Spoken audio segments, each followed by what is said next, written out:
When you're dealing with a narcissistic person, a lot of the conversations go around in circles. It's what you're dealing with are a lot of circular reasoning, nonsensical reasoning, nonsensical logic, and it just goes round and round. Again, it's aimed at draining you.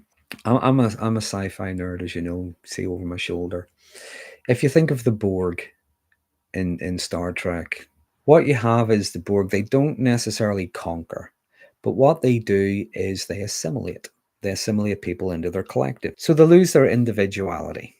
Now, how they do it, as I say, they don't do it through conquest, but what they do is they do it through like a series of little attacks. So if I illustrate it this way, you imagine the Enterprise, poor old Enterprise is flying along, and this big Borg cube is shooting things at it.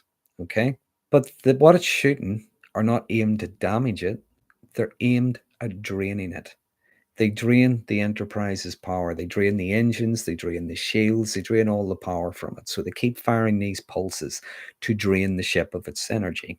The Enterprise fires a torpedo, and there's a little minimum bit of damage on the Borg ship. But then it starts firing those pulses again. So the Enterprise fires another torpedo, but this time there's no damage because the cube has adapted. So what they have to do is they have to change the frequency of the torpedo when they shoot the torpedo. And, again, a little bit of damage to the cube, but they go to fire again, and this time they've adapted yet again. It sounds a very strange way of me putting it, but if you think of that as a narcissistic person, they keep doing and saying these things to you to drain you of your energy, to get you to give in, to get you to comply, to get you to validate them, to get you to obey them, whatever it is. And every now and again you will do or say something, and it makes them stop for a moment, and it makes them think, because you've caught them unaware, you've caught them off guard. What you're saying makes sense or whatever. But then they start again. Now, if you say the same thing to them to remind them, they're ready for you this time. They've adapted, they have an answer. So you try to say it differently, or you try to say something else.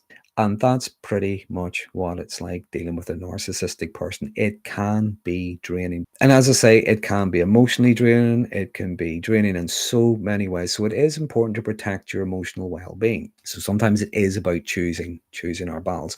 What we don't do necessarily is we don't get engaged in ego battles.